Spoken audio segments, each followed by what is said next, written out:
Good morning. I hope everyone's doing pretty well today. It is the end of January already, which I cannot believe. It's been a whirlwind, and I realized it's been a few weeks since I posted a video, so time to catch up. And I wanted to talk today about how you're feeling at the end of another January, another new year, the beginning of a new decade, about your life.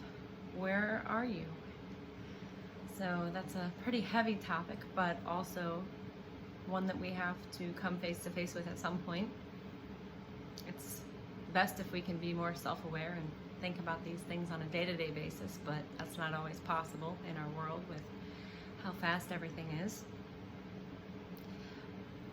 Are you making progress? How does your life look in 2020 on this date at the end of January? Have you made the kind of progress that you were hoping for since last January, or that you planned for at the beginning of the year? Everybody's out there at the beginning of the year posting New Year's resolutions, talking about how most people aren't going to keep them, etc., etc. The pressures of those posts sometimes feel overwhelming. I know in the past for me, I would always feel like a failure because I hadn't made the progress that I wanted, and as the years started piling on, I started to get really worried, and then eventually was very depressed about the new year. But now, working from a place where my PTSD is managed and I'm able to actually perform actions consistently on a day-to-day basis, and I'm able to move little by little into the future with my plans, the new year wasn't scary at all this year. And in fact, it came with a little bit of peace and some success celebration from the last year. So I would like you to think about how you can do different activities, just little activities each day, and how those can help you move forward when you accumulate them over a 365-day period. Because that's something that we tend to do too, is overwhelm ourselves. And when we have PTSD, anything that looks like more than the next step can really come crashing down on us and just cause that emotional overload, that I call it the wave, that crashes over it actually comes over for me the back of my head and just washes over me and kind of paralyzes me from doing any more movement forward in that area.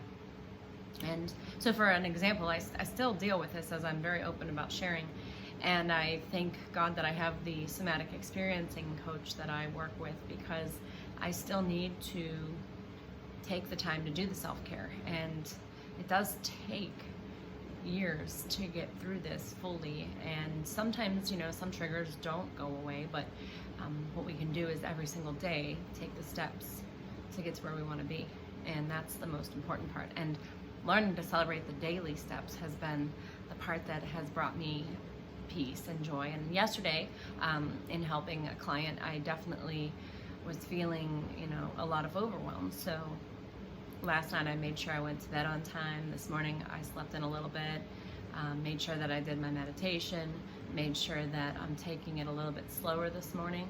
So those are things that we can do to make sure that we're taking care of ourselves, telling our body it's okay, we're gonna take care of you, you're gonna be safe. It's not gonna be an overwhelm. We're simply gonna take it one step at a time. And then I reprioritized how I'm gonna organize my day. So I called a support friend who is extremely helpful, never judgmental about my emotional state, and it's just incredible. So she gave me some suggestions, some thoughts, some ideas, and now I can be in the best place to help you all and this client and myself. And this is just how we do it. This is exactly how we take the steps every day when we're in that overwhelming space to get back up and keep moving forward. I hope this is helpful and hope it makes sense. And I'd love to hear from you. If you have questions, you can call me. My number is in the About info in the tab below. If you're watching this on Facebook, it's on the Thrive Alive Facebook page that I manage. And if you have comments that you feel comfortable posting publicly, feel free to put them below. Please like the video. It helps it get out to other people.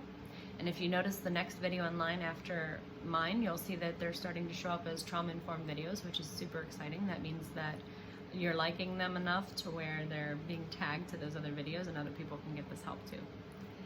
Thank you very much for watching, and I hope that you have a beautiful day.